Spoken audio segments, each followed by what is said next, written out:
The morning mist hung low over Windsor Castle as Princess and made her way through the ancient corridors, her footsteps echoing against the stone walls that had witnessed centuries of royal drama.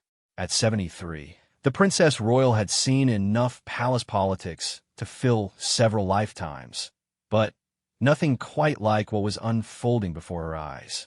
The monarchy, an institution she had served faithfully since birth, was facing its most challenging period in decades, and the cracks were beginning to show, and had always prided herself on being the steadiest member of the royal family, the one who kept her head down and got on with the work. While others courted publicity or found themselves embroiled in scandals, she maintained a dignified distance from the chaos. But recent events had pushed even her legendary patience to its breaking point. The tensions that had been simmering beneath the surface of the royal family were now threatening to boil over, and she could no longer remain a silent observer. The previous evening, it had received an urgent phone call from her nephew, Prince William. His voice, usually so composed and measured, carried an edge of frustration that she had rarely heard before. William and Catherine were facing unprecedented pressure from within the palace walls, and the situation was becoming untenable. What had started as whispered conversations in private drawing rooms had escalated into open disagreements about the future direction of the monarchy. Catherine, the Princess of Wales, had been particularly affected by the mounting tensions. Despite her years of dedicated service and her growing popularity with the British public, she found herself caught in the crossfire of competing visions for the royal family's future. Her modern approach to royal duties, her emphasis on mental health awareness, and her genuine connection with ordinary people had won her widespread admiration. However, not everyone within the palace establishment appreciated these innovations. The source of the current crisis could be traced back several months to a series of heated discussions about the monarchy's role in the 21st century. King Charles, still adjusting to his new responsibilities as sovereign, was attempting to implement his long-held vision of a streamlined monarchy. This meant difficult decisions about which family members would continue to receive public funding and official support. The process had created winners and losers, and the losers were not accepting their fate gracefully. Several senior courtiers, remnants of the old guard who had served under Queen Elizabeth II, were resistant to change. They viewed William and Catherine's progressive approach with suspicion and had been subtly undermining their initiatives. These officials, comfortable with the traditional ways of conducting royal business, saw the younger generation's emphasis on transparency and relatability as dangerous departures from established protocol. The situation had reached a tipping point when Catherine proposed a major overhaul of the royal family's charitable giving strategy. Her plan involved redirecting resources toward contemporary issues like climate change, digital literacy, and mental health support for young people. The proposal was well-researched, thoughtfully presented, and aligned with public opinion polls showing what causes most matter to British citizens. However, it required abandoning some long-standing patronages that had been maintained for decades purely out of tradition. The resistance to Catherine's proposal came from unexpected quarters. Several prominent figures within the royal household, including the private secretary to the king and the keeper of the privy purse, expressed serious reservations. They argued that abandoning traditional patronages would send the wrong message and could be seen as disrespectful to the memory of Queen Elizabeth II. These arguments carried weight in an institution that values continuity above almost everything else. What made the situation particularly frustrating for William and Catherine was the way their opponents operated. Rather than engaging in open debate about the merits of different approaches, the old guard preferred to work behind the scenes. They would plant stories in sympathetic media outlets, brief against the younger royals in off-the-record conversations, and use their extensive networks to build opposition to any proposed changes.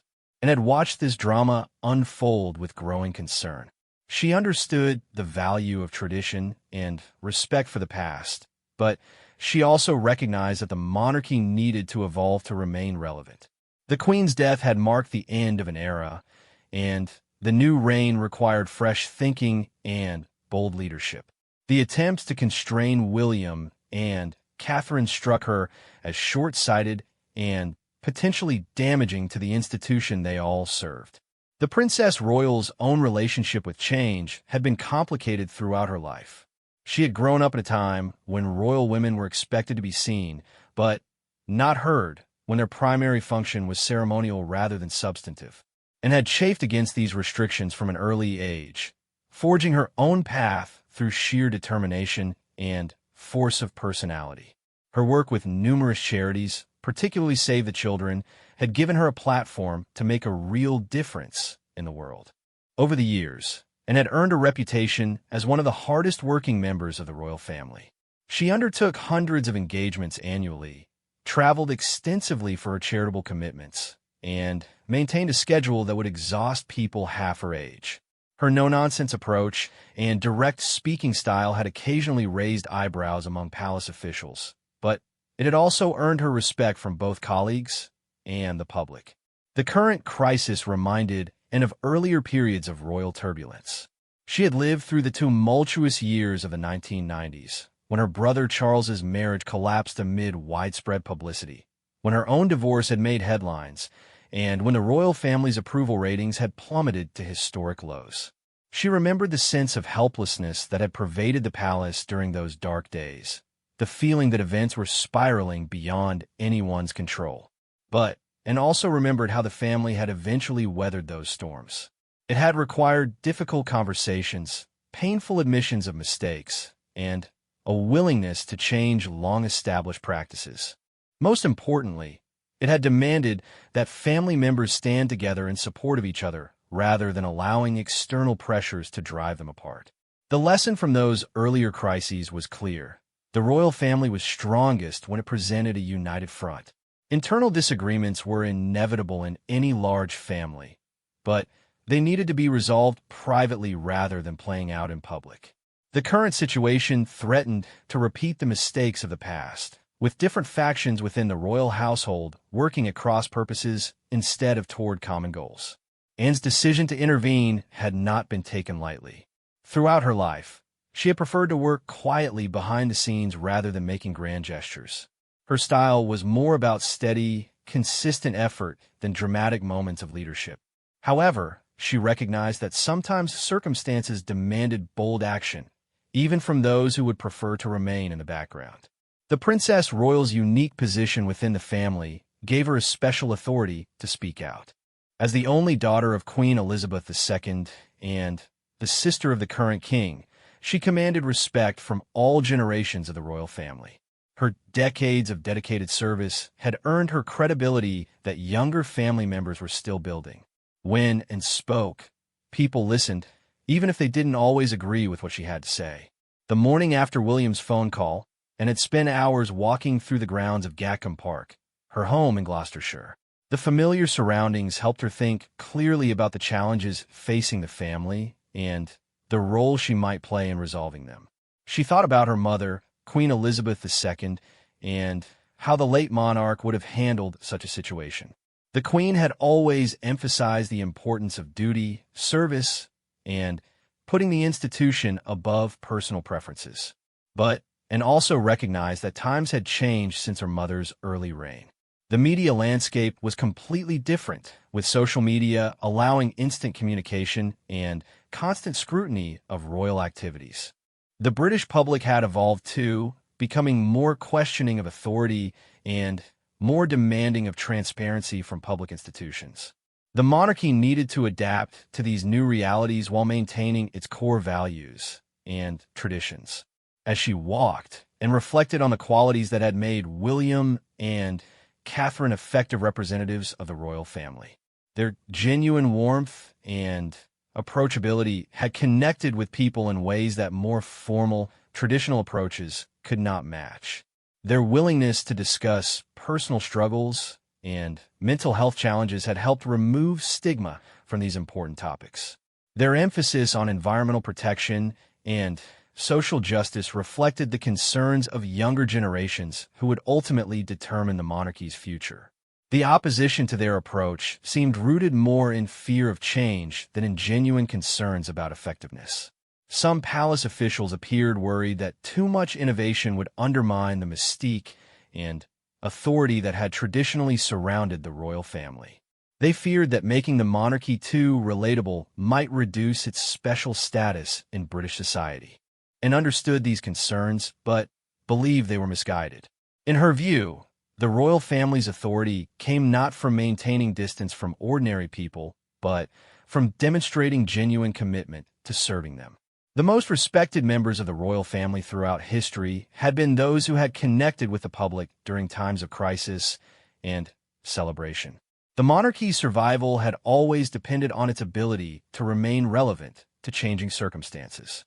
The Princess Royal's own experience had taught her that respect was earned through actions rather than inherited through bloodlines. Her reputation had been built through decades of consistent, dedicated work rather than grand pronouncements or ceremonial appearances. She had learned that the public respected honesty, hard work, and genuine commitment more than elaborate protocol or artificial formality. These lessons informed Anne's thinking as she considered how to respond to the current crisis. She believed that William and Catherine represented the future of the monarchy and deserved support from the entire royal family. Their modern approach was not a rejection of tradition, but an evolution of it, adapting timeless principles of service and duty to contemporary circumstances.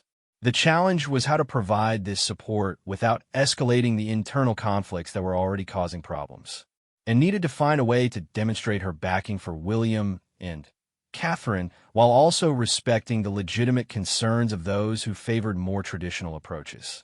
It would require careful navigation of complex family dynamics and institutional politics. As she prepared to take action and drew strength from her lifelong commitment to the monarchy as an institution. Her loyalty was not to any particular individual or faction, but to the crown itself and its role in British society. This perspective gave her the clarity to see beyond personal relationships and political maneuvering to focus on what would best serve the long-term interests of the royal family and the nation. The stakes could not have been higher. The monarchy was entering a crucial phase of its evolution, with decisions made in the coming months likely to shape its character for decades to come, and recognized that her intervention could influence the outcome of this internal struggle and help determine whether the royal family would emerge stronger and more united or remain divided by competing visions of its future. The decision crystallized during a particularly difficult week in late October when the palace tensions finally spilled into public view. A carefully orchestrated leak to the Times had revealed details of Catherine's rejected proposal for modernizing royal patronages, complete with unflattering quotes from unnamed senior courtiers questioning her judgment and experience. The article painted the Princess of Wales as naive and overambitious, suggesting she was attempting to dismantle traditions without understanding their importance, and read the piece with growing anger, recognizing the familiar fingerprints of the palace's old guard all over the story. She had seen this playbook before during the turbulent 1990s, when similar tactics had been used to undermine other family members who threatened the status quo. The anonymous briefings, the selective leaking of information, the careful positioning of criticism as concern for the institution. It was all depressingly familiar. What made this attack particularly egregious was its timing and target. Catherine had spent over a decade proving her commitment to the royal family and her understanding of its responsibilities. She had navigated the transition from commoner to princess with remarkable grace, earning praise from media and public alike for her dedication to duty. Her work on early childhood development had been internationally recognized, and her patronages had flourished under her leadership. The morning after the article appeared, and placed a call to Kensington Palace. She could hear the strain in William's voice as he described the impact the negative coverage was having on Catherine. The Princess of Wales had been deeply hurt by the personal nature of the attacks, and was beginning to question whether her efforts to modernize royal engagement were worth the backlash they generated. This was exactly the outcome the old guard had been seeking. By making the cost of innovation too high, they hoped to discourage further attempts at change and maintain their influence over how the monarchy operated. It was a cynical strategy that prioritized their own positions over the long-term health of the institution they claimed to serve, and arranged to meet with William and Catherine at Kensington Palace later that week. The conversation that followed would prove to be a turning point in the internal royal struggle. As the three of them sat in the comfortable sitting room that had become a refuge from the pressures of public life and listened carefully to their concerns and frustrations, Catherine spoke with characteristic thoughtfulness about her vision for the royal family's role in addressing contemporary challenges. She had spent months researching successful approaches used by other European monarchies, consulting with experts on social policy, and analyzing public opinion data about what British citizens expected from their royal family. Her proposals were not radical departures from tradition, but careful evolutions designed to make the monarchy more effective and relevant. William's frustration was more visible as he described the institutional resistance they faced at every turn. Simple initiatives required months of negotiation with palace bureaucrats who seemed more interested in preserving their own authority than in achieving meaningful outcomes. Innovative approaches were automatically viewed with suspicion, regardless of their potential benefits. The system seemed designed to prevent change rather than facilitate it, and recognized the patterns they described from her own experiences over the decades. She had learned to work within the palace system rather than against it, finding ways to achieve her goals without directly challenging established hierarchies. However, she also understood that the current situation was different. The monarchy faced unprecedented challenges that required more than incremental adjustments to traditional practices. The conversation revealed the depth of the isolation that William and Catherine were experiencing within the royal system. While they enjoyed strong public support and successful working relationships with many of their patronages, they felt increasingly cut off from the institutional support they needed to be truly effective. Key palace departments were withholding cooperation, and senior advisors were actively working to undermine their initiatives. This institutional sabotage was not just affecting William and Catherine personally, but was beginning to impact the monarchy's effectiveness more broadly. Public appearances were being scheduled without proper coordination, leading to conflicts and missed opportunities. Media strategies were inconsistent, creating confusion about the royal family's priorities and messages. The lack of unity was becoming visible to outside observers, potentially damaging the monarchy's reputation for stability and professionalism, and realized that the situation required more than private encouragement or behind-the-scenes maneuvering. The attacks on William and Catherine had crossed a line, and continuing to remain silent would be interpreted as tacit approval of their treatment. She needed to take a public stand that would demonstrate family unity and send a clear message to those orchestrating the campaign against the younger royals. The challenge was finding the right forum and approach for such an intervention, and had always been known for a straightforward communication style, but this situation required diplomatic finesse.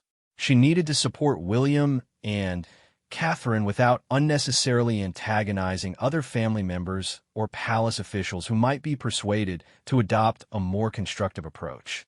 The opportunity came through Anne's long-standing commitment to Save the Children, the international charity where she had served as president for over 50 years. The organization was hosting its annual gala dinner in London, an event that traditionally attracted significant media attention and provided a platform for substantive remarks about global issues affecting children and families, and decided to use her speech at the gala to make a broader statement about the importance of supporting innovation and forward-thinking approaches in addressing contemporary challenges. While she would not mention the internal royal disputes directly, her message would be clear to those who understood the context. She would position herself firmly on the side of progress and reform while maintaining the dignified tone expected of a senior royal. The preparation for this intervention required careful coordination with William and Catherine's team, and wanted to ensure that her remarks would complement their ongoing efforts rather than creating additional complications. She also needed to consider the potential reactions from other family members and palace officials who might view her speech as taking sides in an internal dispute. King Charles presented a particular challenge in this regard. As Anne's brother and the head of the family, he held ultimate responsibility for resolving the internal tensions. However, he was also trying to establish his own authority as a new monarch and might be reluctant to appear to be influenced by his sister's public statements, and needed to craft her message in a way that supported his leadership while also advocating for the changes she believed were necessary. The weeks leading up to the gala dinner were filled with intense behind-the-scenes activity, and staff worked closely with Kensington Palace to coordinate messaging and timing. They analyzed potential media reactions and prepared responses to likely questions about the Princess Royal's motivations for speaking out. Every detail was carefully considered to maximize the positive impact while minimizing potential negative consequences. Meanwhile, the attacks on William and Catherine continued through various channels.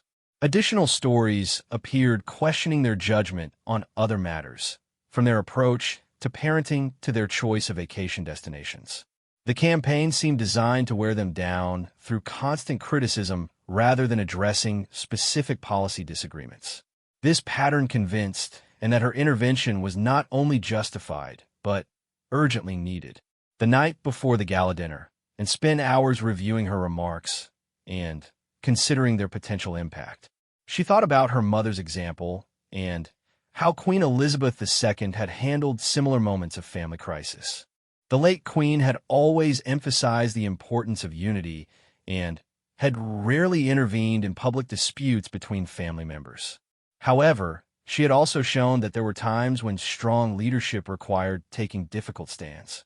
Anne's speech would mark her most significant public intervention in royal family affairs since becoming a senior working royal. Throughout her career, she had preferred to let her actions speak louder than her words, focusing on charitable work and public service rather than commentary on family dynamics. This departure from her usual approach reflected the seriousness of the current situation and her belief that extraordinary circumstances required extraordinary responses. The gala dinner itself was held at the Natural History Museum, with its grand Victorian architecture providing an appropriately formal setting for Anne's remarks.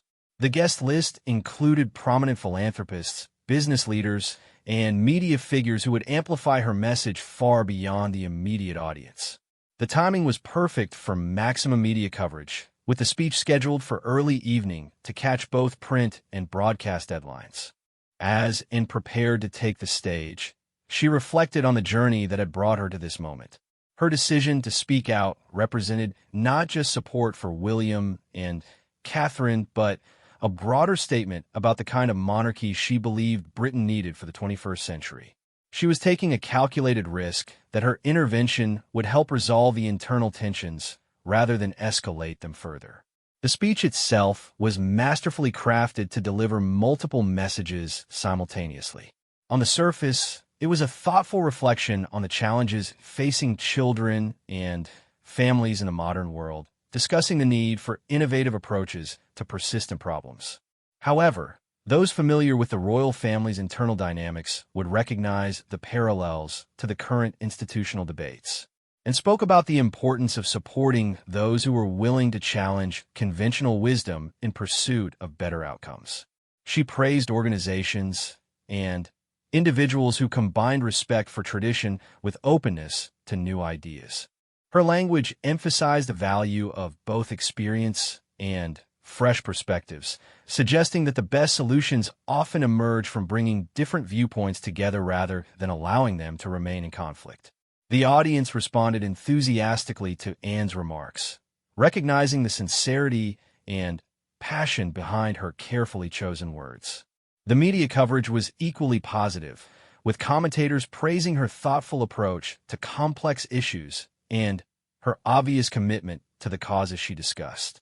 However, the more significant reactions would come from within the royal family itself and from the palace officials who understood the true target of her message. The response to Anne's speech was immediate and far-reaching, rippling through the corridors of power in ways that surprised even seasoned royal observers. Within hours of her remarks being broadcast, social media erupted with praise for the Princess Royal's thoughtful words about innovation and tradition. The hashtag Princess in Leadership began trending on Twitter, with thousands of users sharing clips of her speech and expressing admiration for her balanced approach to complex issues. More significantly for the internal palace dynamics, Anne's intervention had achieved something that months of private negotiations had failed to accomplish. Her public positioning created space for other family members to express their own views about the direction of the monarchy without appearing to take sides in a personal dispute. The speech had reframed the debate from a conflict between individuals to a broader discussion about institutional values and priorities. The first sign of shifting dynamics came from an unexpected source. The Earl and Countess of Wessex, Edward and Sophie, issued a joint statement through their office expressing support for thoughtful innovation within our royal traditions.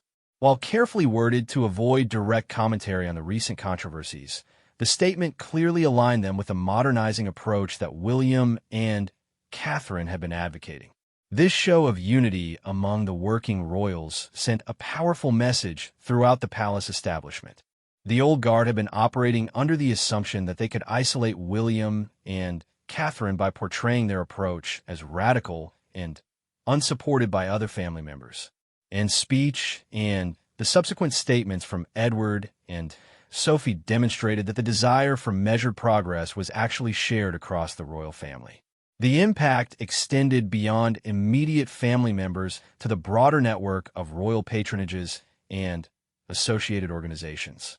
Several charity leaders who worked closely with the royal family began speaking publicly about the positive changes they had observed in recent years. These testimonials provided concrete evidence of the effectiveness of the modernizing approach, countering the narrative that innovation necessarily meant abandoning successful traditional practices. Dr. Sarah Mitchell, chief executive of a mental health charity that had worked extensively with Catherine, gave a particularly compelling interview to the BBC about the Princess of Wales's impact on their organization.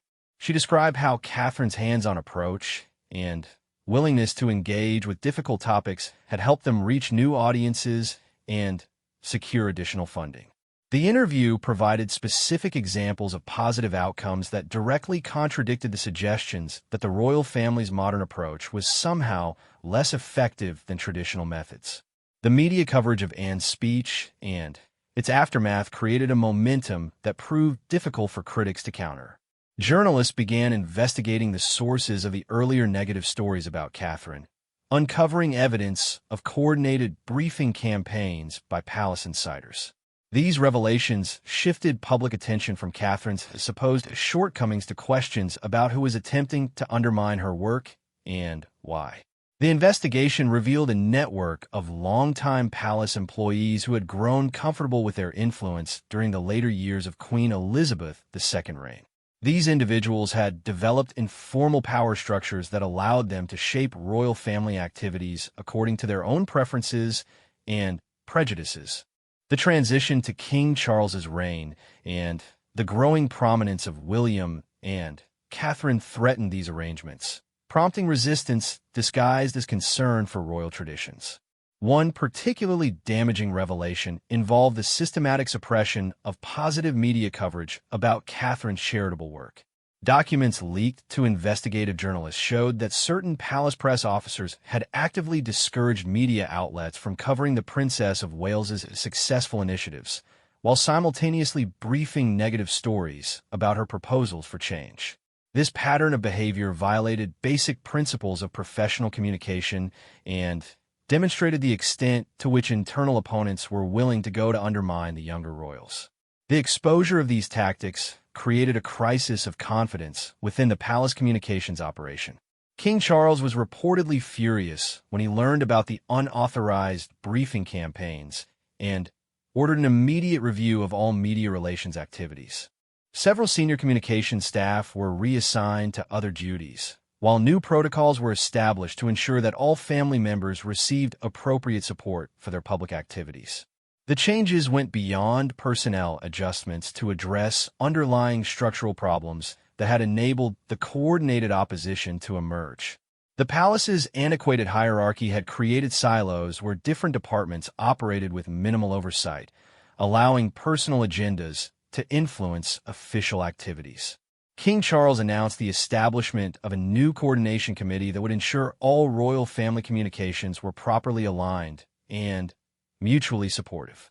These institutional reforms had immediate positive effects for William and Catherine's work. Proposals that had been stalled in bureaucratic limbo for months suddenly began moving forward.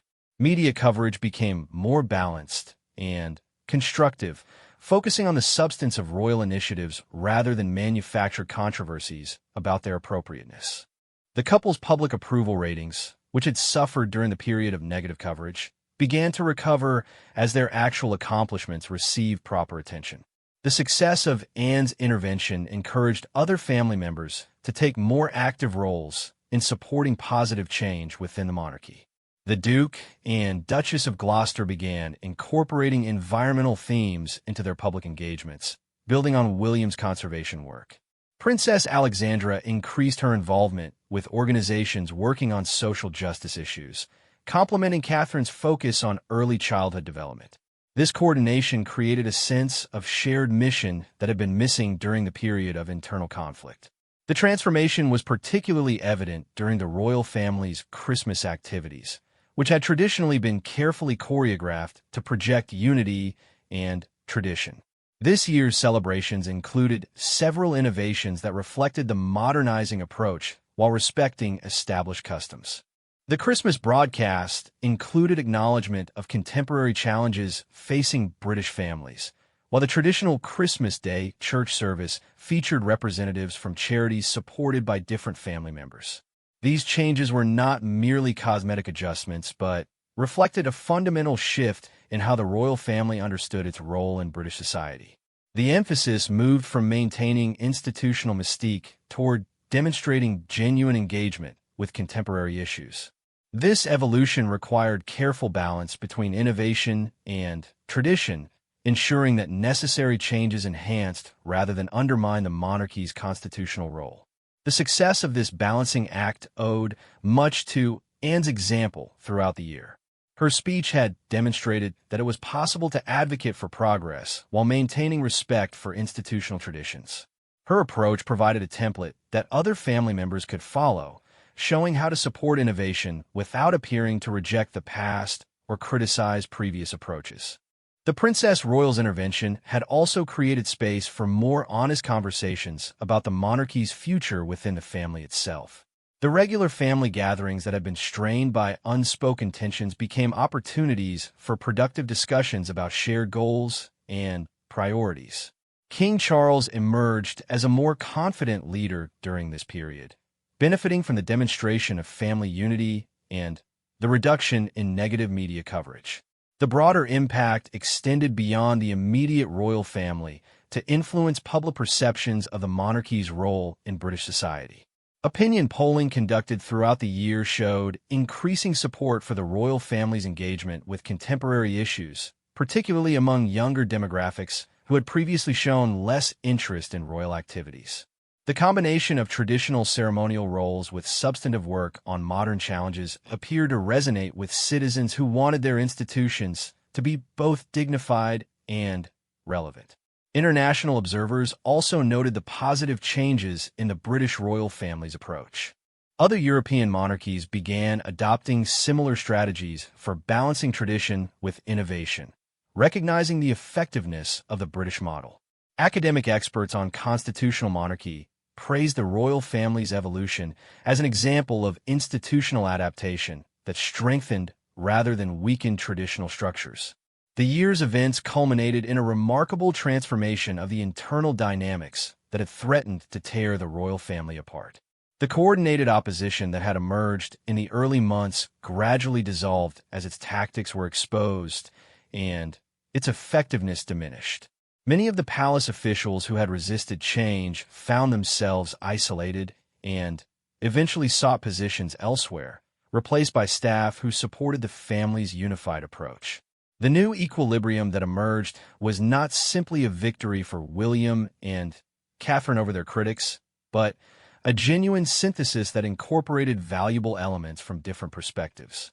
Traditional ceremonies and protocols remained important parts of royal life, but they were now complemented by innovative approaches to public engagement and charitable work. The combination proved more powerful than either approach would have been alone, creating a stronger and more resilient monarchy. Anne's role in facilitating this transformation earned her widespread recognition as a skilled leader and diplomat. Her ability to intervene decisively at a crucial moment while maintaining relationships across different factions demonstrated the value of experienced judgment and principled action. The success of her approach provided lessons that extended beyond the royal family to other organizations facing similar challenges in balancing tradition with necessary change. As the year drew to a close, the royal family was positioned for continued success in its evolving role within British society. The internal conflicts that had threatened to undermine their effectiveness had been resolved through principled leadership and honest conversation. The monarchy had emerged stronger and more united, better equipped to serve the nation's needs while maintaining its unique constitutional position. The new year brought with it a sense of renewal and purpose that permeated every aspect of royal family life. The unity forged through the previous year's challenges had created a foundation for unprecedented collaboration and innovation. Anne's bold intervention had not only resolved immediate tensions, but had established new patterns of communication and support that strengthened the monarchy's ability to serve the British people effectively. The most visible manifestation of this transformation was the launch of Future Forward, an ambitious initiative that brought together all the working royals' charitable efforts under a coordinated framework. Catherine's expertise in early childhood development became the cornerstone of a comprehensive approach to family support that incorporated William's environmental work, Anne's international development experience, and contributions from other family members. The initiative demonstrated how traditional royal patronage could be reimagined for maximum social impact.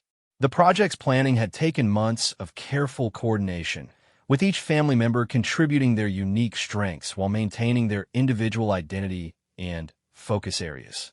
Anne's experience with Save the Children provided crucial insights into international best practices, while William's Earthshot Prize had demonstrated innovative approaches to environmental challenges.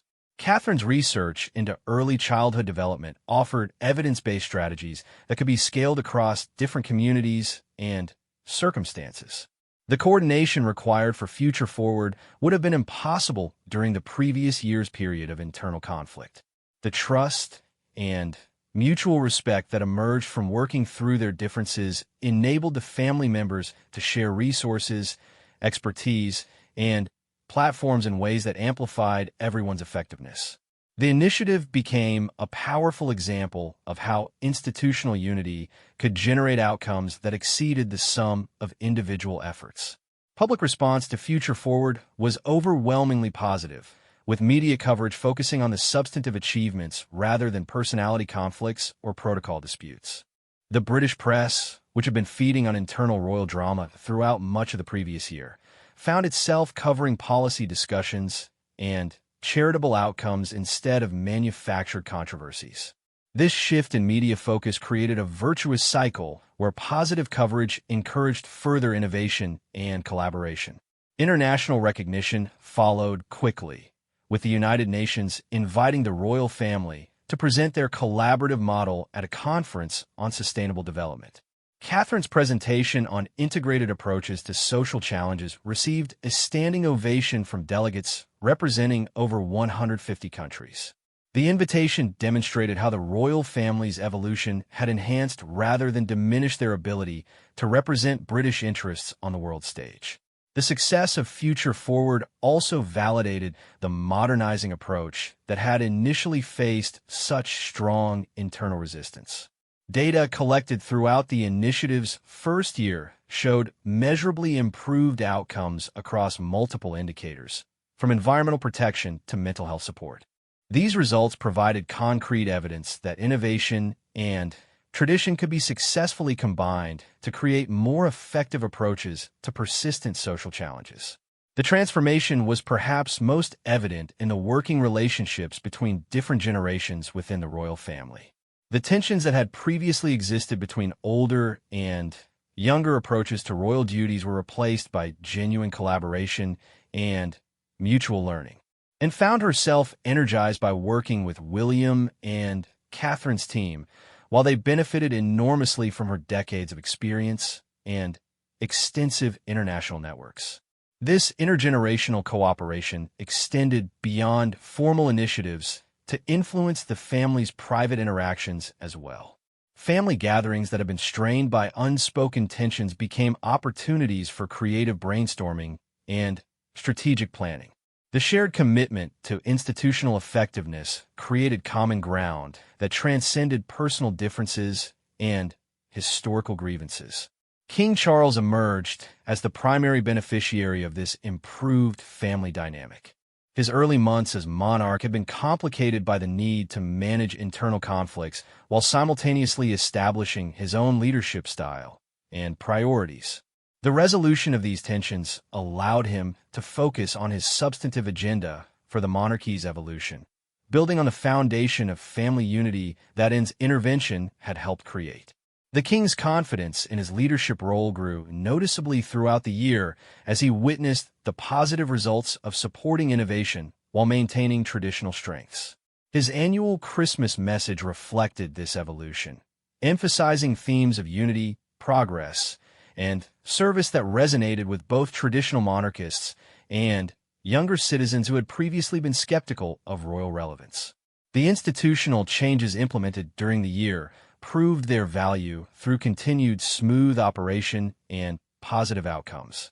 The new coordination committee established by King Charles had evolved into an effective mechanism for ensuring that all royal activities supported common objectives while respecting individual family members' autonomy and expertise.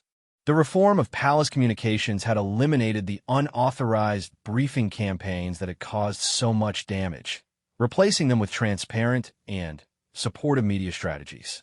These structural improvements created confidence that the positive changes would outlast the individuals who had initiated them. Future family members would inherit systems designed to promote collaboration and innovation rather than competition and resistance to change. The monarchy had demonstrated its capacity for self-renewal and adaptation while maintaining its essential constitutional role.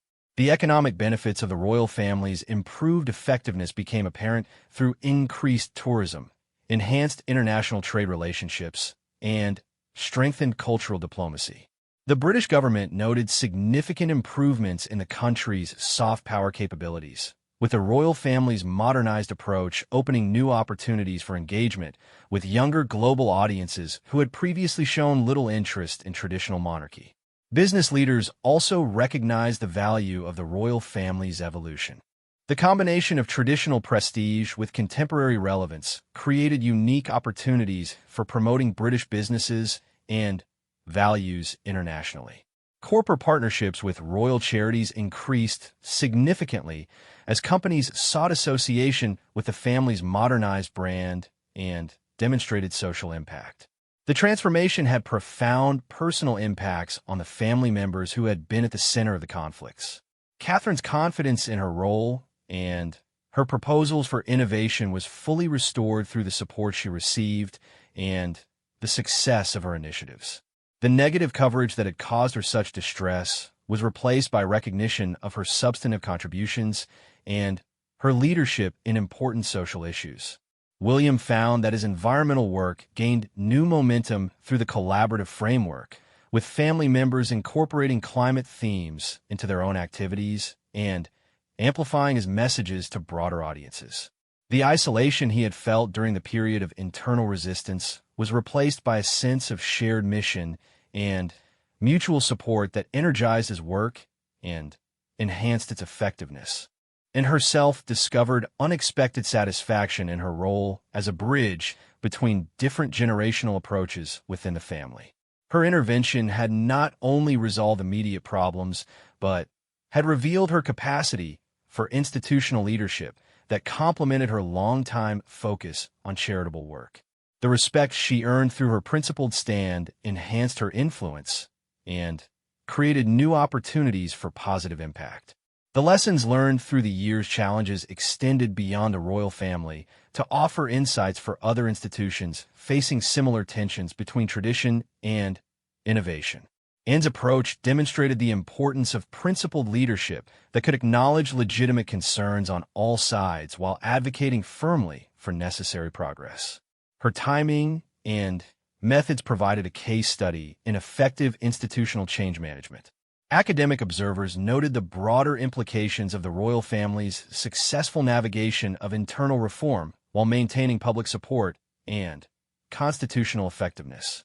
The monarchy had demonstrated that traditional institutions could evolve and adapt without losing their essential character or abandoning their core functions. This example proved valuable for other constitutional monarchies and established institutions facing pressure to modernize. As the year concluded, the royal family looked ahead with confidence and optimism that had been absent during the previous year's struggles. The unity forged through adversity had created strength that would serve them well in future challenges. The collaborative frameworks established through necessity had proven their value and would continue to generate positive outcomes for years to come. The transformation initiated by Anne's bold intervention had achieved something that seemed impossible during the darkest moments of internal conflict. The royal family had emerged stronger, more effective, and more unified than before the crisis began. The monarchy's ability to serve British society had been enhanced rather than diminished by working through difficult questions about tradition and innovation. The success story that emerged from the year's challenges offered hope and inspiration beyond the immediate royal context. It demonstrated that institutions could successfully navigate periods of internal tension and emerge stronger through principled leadership, honest communication, and commitment to share values. Anne's courage in taking a stand had created space for positive change that benefited everyone involved. Looking toward the future, the royal family was positioned to build on the foundation of unity and effectiveness they had created together. The lessons learned through adversity would guide their continued evolution and adaptation to changing circumstances. The monarchy had proven its resilience and capacity for renewal, ensuring its continued relevance and service to the British people for generations to come.